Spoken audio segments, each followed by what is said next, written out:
Dans Victor Hugo vient de mourir, Judith Pérignon nous fait remonter dans le temps jusqu'au printemps 1885, alors que Victor Hugo est mourant et que la nation entière retient son souffle. Le poète agonise durant plusieurs jours et finit par décéder le 22 mai 1885 à 83 ans. Cette œuvre est un très bel hommage que Judith Pérignon rend à Victor Hugo. Selon moi, l'une de ses plus fortes qualités, c'est qu'il rend compte de l'impact qu'une telle disparition a eu à Paris, et on peut le supposer sur toute la France, en fait, sur la nation française. C'est quelque chose qui semble inimaginable aujourd'hui, qu'un auteur puisse autant marquer sa génération.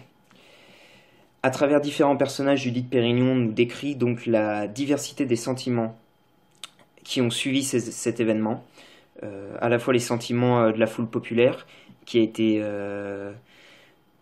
été défendu par Hugo, et aussi les sentiments de nombreux politiques qui ont pu à la fois être défendus par Hugo ou à la fois être attaqués par l'auteur.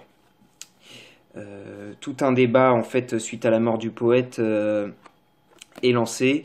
Doit-il être enterré au Panthéon? Doit-on laisser un jour férié pour que justement le peuple puisse assister à ses funérailles? En fait, la très jeune République a peur des mouvements populaires qui pourraient suivre cet événement. Un autre booktube a été réalisé sur ce roman. Je n'ai pas autant aimé ce livre que ma camarade Estelle. J'ai trouvé en fait que le rythme du texte manquait de dynamisme. Que oui, le texte avait tendance à tourner en rond et c'est sûrement lié aux nombreux personnages qui sont présents dans l'œuvre. En fait, Judith Pérignon nous décrit les sentiments de tous ces personnages et la réaction qu'ils ont eue suite à la mort du poète.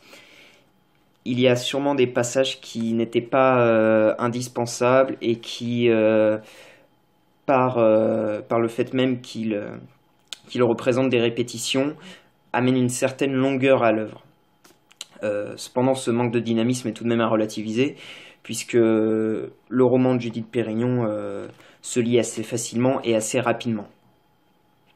Donc voilà, les bons côtés, selon moi, de cette œuvre, c'est que grâce à ce livre, on se rend compte justement de, de la nature de la figure de Victor Hugo. Pourquoi il a autant marqué la littérature française et le peuple français, pourquoi on continue à le lire de nos jours et pourquoi on continue à l'étudier, avec toutefois ce petit bémol, un roman qui peine à avancer et qui manque un peu de dynamisme selon moi.